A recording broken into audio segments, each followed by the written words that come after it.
Ini data COVID dari Januari sampai per 30 Juli 2021. Yang saya tampilkan ini dari tahun 2021 saja. Jadi Puskesmas Puyung sudah melayani kegiatan men-screening, terus testing, tracing, dan treatment di Puskesmas itu sebanyak 831 masyarakat yang terduga COVID. Jadi di 831 orang ini dibagi menjadi 4 desa. Desa Puyung lah yang paling tinggi yang kami layani dengan kasus COVID.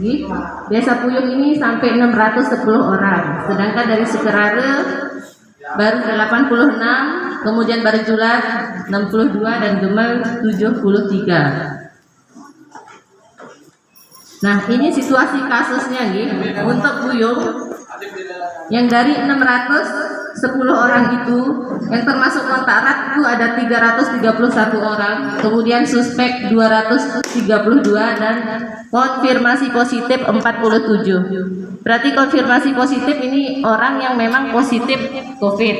Ini sebanyak 47 orang dari Januari sampai tanggal sekarang. Ini tren penemuan kasus ya, dari Januari saya buatkan.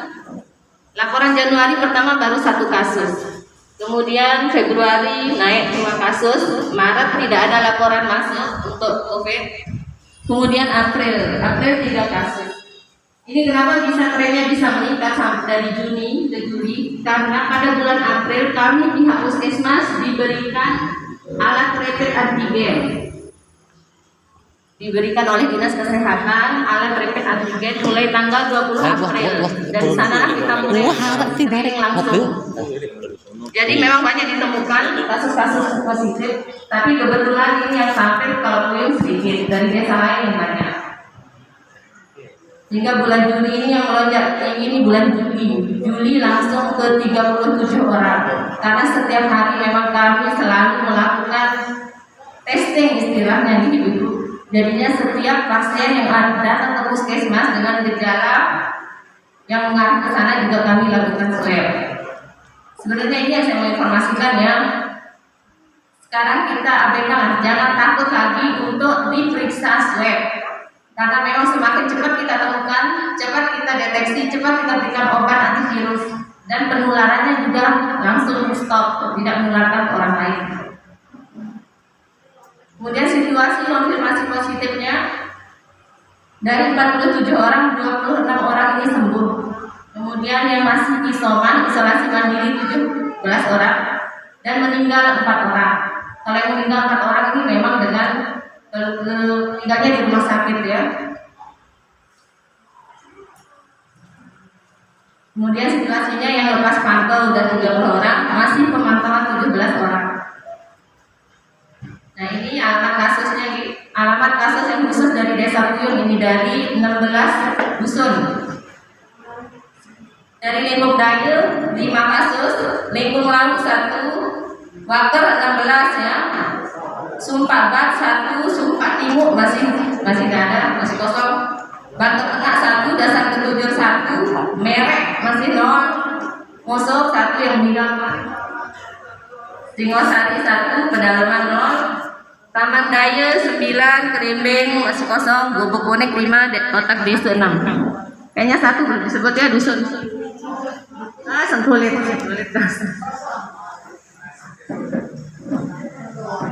Mungkin tadi hanya pemaparan saya sedikit tentang jumlah data kasus, karena memang ini Bapak Kapolsek ini mendadak kemarin.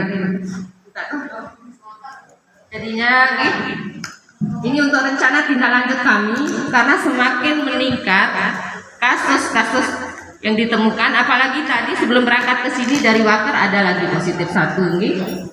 Jadi pada takut batuk pilek nggak apa-apa, di Puskesmas memang kita screening sekarang sebelum mendaftar ke loket. Kalau memang batuk pilek dengan gejala batuk pilek lama dan penurunan saturasi oksigennya agak di bawah, memang kita swab langsung.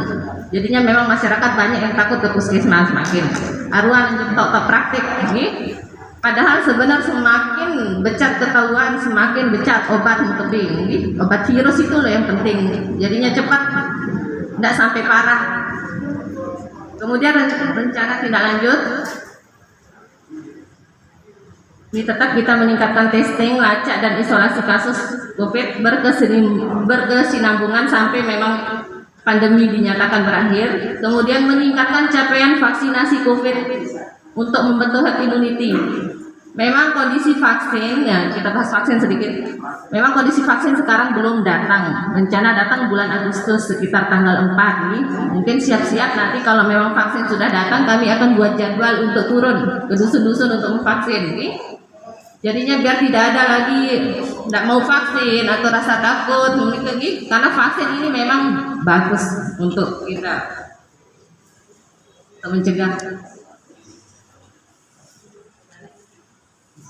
Nah, inilah banyak kendala yang kami hadapi ya dalam menghadapi situasi saat ini. Pertama, kegiatan testing ini belum maksimal karena banyaknya masyarakat yang takut untuk dilakukan pemeriksaan swab.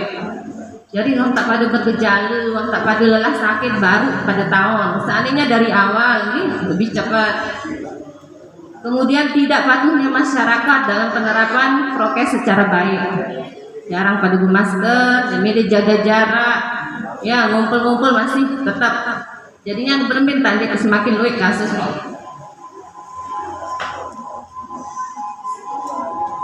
Sudah sekian dan terima kasih Tony. Terima kasih kepada Ibu Ririn Andriani yang sudah memaparkan bagaimana situasi keadaan daripada COVID-19 di Desa Puyuh, yang mana sudah tadi kita simpulkan bersama dan sudah kita pahami bahwa kita termasuk zona merah. Zona merah artinya zona di mana kita harus hati-hati dan waspada jangan sampai kita terpapar oleh COVID-19 itu sendiri. Banyak yang belum ada, bahkan saya lihat masyarakat yang belum percaya kepada COVID. Tapi coba kita lihat tadi berapa korban yang sudah meninggal dari Desa Puyuh sini sudah ada. Makanya kami menggugah perhatian teman-teman, bapak-bapak, ibu-ibu sekalian, bagaimana kiranya mari kita berantas COVID ini tidak hanya dari puskesmas atau tidak dari polisi dan tentara saja dan aparat, tapi kita semua bersatu melawan COVID supaya ini kita bisa hentikan. Tadi sudah disampaikan Bu Ririn, kiat-kiatnya itu dengan herd immunity di sini, kekebalan bersama. Dulu banyak yang menolak vaksin, sekarang banyak yang mencari vaksin. Kenapa? Karena syarat perjalanan katanya. Padahal yang lebih penting dari syarat perjalanan adalah untuk kekebalan kita sendiri, untuk kita putus mata rantai daripada COVID itu sendiri. Insya Allah kalau semua lebih dari 70-80% daripada kita sudah imunisasi, amanlah kita, anak-anak cucu kita, orang-orang tua kita dari COVID. Karena pada prinsipnya COVID ini sebenarnya kalau kita terpapar, makanya banyak orang percaya itu sekalian. Karena dianggap COVID ini, saya sudah kenal dia sehat-sehat aja, dia jalan-jalan aja, tidak apa-apa. Tapi ternyata kalau pernah dengan orang yang bersiko, anak-anak misalnya, orang tua, dia akan jauh lebih berat dan mengancam nyawanya. Oleh karenanya, mari kita bersama-sama, saya akan tambahkan satu materi terkait bagaimana kami menemukan kasus atau menemukan pasien positif khususnya di Desa Puyuh ini. Bagaimana caranya? Kami melakukan testing atau pemeriksaan laboratorium di puskesmas. Sekarangnya ibu sekali kalau datang, misalnya datang setiap yang bergejala batuk lebih dari 3 hari apalagi sesak, kami akan lakukan testing langsung. Ini cara paling cepat untuk segera menemukan COVID. Dia tidak akan masuk ke dalam puskesmas sebelum dites batuk, panas, pilek, saturasi oksigen kurang dari 90, kami akan tes dia COVID-19 untuk menjamin pertama tidak tersebarnya COVID, kedua teman-teman di puskesmas jangan sampai terkena. Bayangkan dari 80 kami di sana ada 12 orang sekarang terkena COVID-19. Mereka sudah isolasi mandiri, sudah ada yang sembuh dan masuk, dan masih tinggal 9 atau 10 orang masih isoman, isolasi mandiri di rumah. Bayangkan sebagai aparat, sebagai penangkas kita juga terpapar, resiko tinggi padahal kita sudah dapat imunisasi. Nanti pertanyakan hal itu ya. Bayangkan ini pemaparan saya bagaimana kita menemukan COVID di Puyuh secara khususnya dan di Indonesia dan di dunia secara umumnya. Ini saya perkenalkan diri, tugas laboratorium Puskesmas Puyung. Sudah 2 tahun terakhir saya bergerak melacak ini namanya COVID-19, mulai dari Puyung, mulai dari bandara, mulai dari dinas kesehatan. Kami terus mengejar COVID supaya COVID ini segera bisa terhentikan. Jadi dari tahun 2019 kasus COVID ini ada, di awalnya ditemukan di Cina, ya, di Cina, dan WHO menetapkan ini tanggal 11 Februari sebagai pandemi. Ya, dan kemudian coronavirus ini adalah termasuk virus yang umumnya menginfeksi saluran pernapasan, sinus, tenggorokan bagian atas. Kelompok ini sudah lama dinyatakan berbahaya, tapi sebagian kecil penyebab infeksi juga pada kematian, yaitu pada virus MERS. Dulu pernah ada ya, ternyata tidak hanya COVID yang berbahaya, tapi dulu ada sebelumnya kakaknya COVID namanya MERS. Tapi itu dia menyerang ya ternyata dari binatang ke manusia. Tidak seperti COVID sekarang dari manusia ke manusia menularnya. Makanya cepat sekali penyebarannya. Bagaimana penyebarannya? Ini penting teman-teman, ibu bapak sekalian, supaya kita semua bisa menghindarinya. Virus COVID dapat menular dari pasien COVID-19 kepada yang sehat melalui satu, menghirup percikan ludah atau dari droplet pasien yang bersin atau batuk sekarang atau bersin paling cepat, misalnya di ruangan ini ada yang COVID batuk atau bersin tanpa masker terus kita hirup cepat sekali menular. Ini contohnya. Lalu kontak erat dengan orang yang sudah terinfeksi, di mana kontak itu berupa bersentuhan, berjabat tangan, berbicara dengan jarak dekat tanpa menggunakan masker. Ya, ini kenapa kita disuruh 3M itu: jaga jarak, memakai masker, dan mencuci tangan dengan sabun. Yang terakhir, kontak dengan benda-benda yang terkontaminasi virus dan menyentuh area hidung, mata, mulut tanpa cuci tangan dengan sabun terlebih dahulu. Ya, misalnya saya droplet atau bersin di meja ini, lalu saya pegang, kemudian saya sengaja menggosok mata atau nyolok hidung mungkin ke atas, masuk dia itu virus. Itu ya. Selanjutnya, siapa saja yang diinfeksi oleh virus ini, semua kita, siapa saja bisa terinfeksi.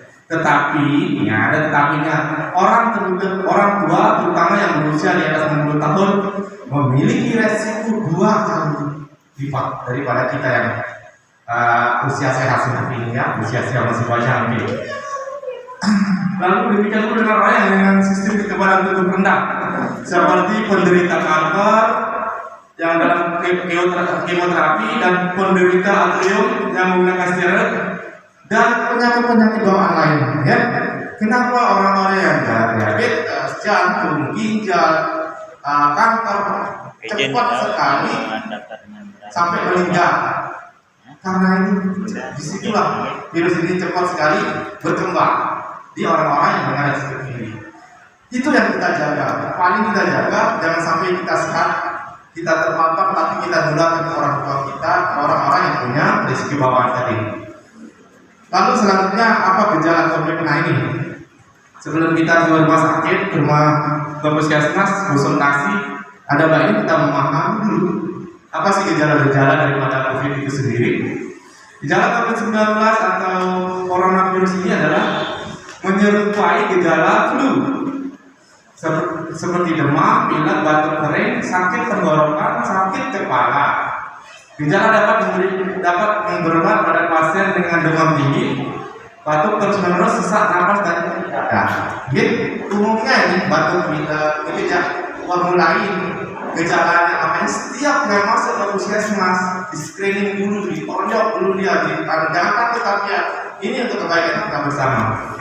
Yang kedua, terdapat 3 gejala yang menandakan infeksi virus, yaitu demam, batuk, sesak. Gejala ini muncul 2 atau 14 hari setelah terinfeksi. Sekarang sehat, lengkap ini. Kemudian sehat, tapi dia kena hari ini, oleh saya misal contoh 2-3 hari kemudian baru bergejala dia, baru muncul gejalanya. Ini yang kita maksudnya. Bagaimana sebenarnya pemeriksaan laboratorium itu sendiri? Ini yang menjadi bidang saya jelaskan sedikit. Ada 3 macam pemeriksaan yang umum kita laksanakan dan bisa dilaksanakan di Lombok di tempat kita. Pertama adalah rapid test antibody.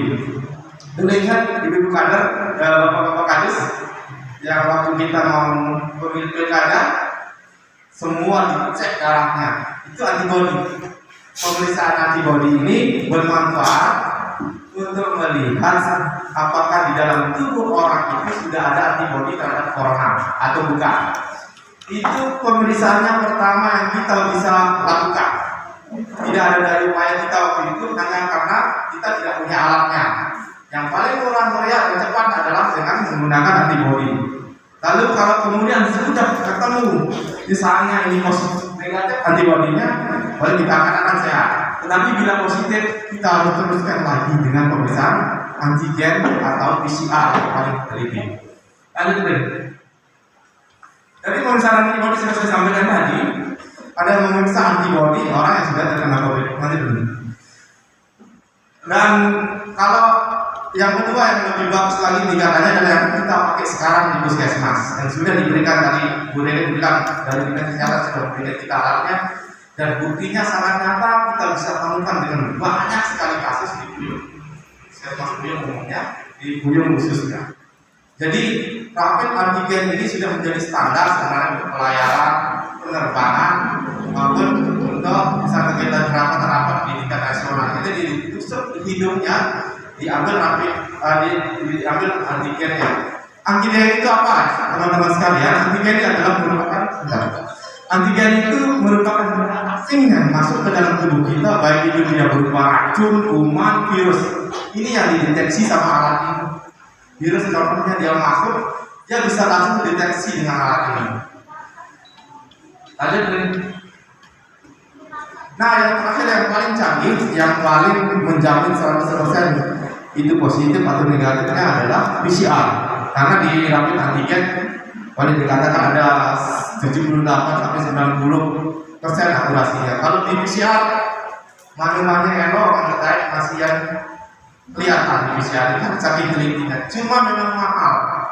Kalau di kita mohon maaf promosi sedikit, di klinik situ itu 900.000 biaya pemeriksaannya.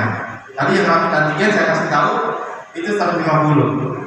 Nah kalau yang PCR 900.000 itu pun kita tidak punya alatnya, kita masuk ke rumah sakit.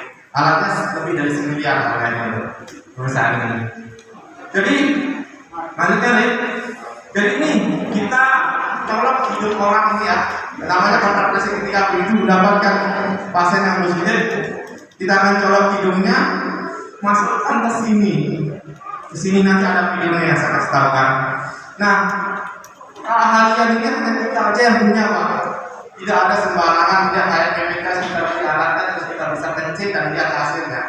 Orang-orang yang terlatih yang bisa mengerjakannya. Sudah terlatih harus punya sertifikat lagi. Makanya saya sangat ibu percaya hasil ini karena orang-orang yang bekerja di situ adalah orang-orang terlatih, orang-orang yang berada di bawah sumber jabatannya, sehingga apapun hasilnya itu wajib kita hukumnya untuk mengakui, walaupun dikerjakan di rumah presiden misalnya sedang diadakan tracing. Ini kami kemarin di pengambilan sampel di rumah contohnya ini di Taman Dayu kemarin satu rumah saya dapat 3 yang positif. Itu bukti akurasi alat kita dan kecepatan hasilnya. Ya, nah ini kalau pernah tes tes misalnya tes untuk hamil ini sama dia prinsipnya. Kalau negatif ada 1 hari, kalau positif ada 2 hari, simpel dan cepat. Makanya kami sangat senang memakai alat rapid antigen ini dan itu dipakai di puskesmas, di bandara maupun sama yang dipakai di bandara dan dipakai di rumah sakit dan dipakai di puskesmas untuk testing teman-teman atau wilayah dan sekitarnya sehingga didapatkan hasil yang benar-benar valid, orang itu betul-betul positif COVID-19. Saya kira demikian ya yang ingin kami sampaikan. Terima kasih atas atensi dan perhatiannya. Kalaupun ada pertanyaan, kami akan jawab karena apa yang kami sampaikan hanya sekilas saja. Sekian dari saya dan tim. Wabillahi taufiq wal hidayah. Wassalamualaikum warahmatullahi wabarakatuh.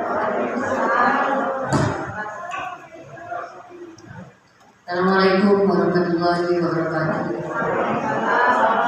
Yang kami hormati Kepala Desa ini, yang kami hormati Bapak Kapolsek Jogat, yang kami hormati semua hadirin yang hadir pada saat ini. Sudah diterangkan panjang lebar tadi dengan Mbak Ririn dan Pak Rozi. Kami akan menekankan saja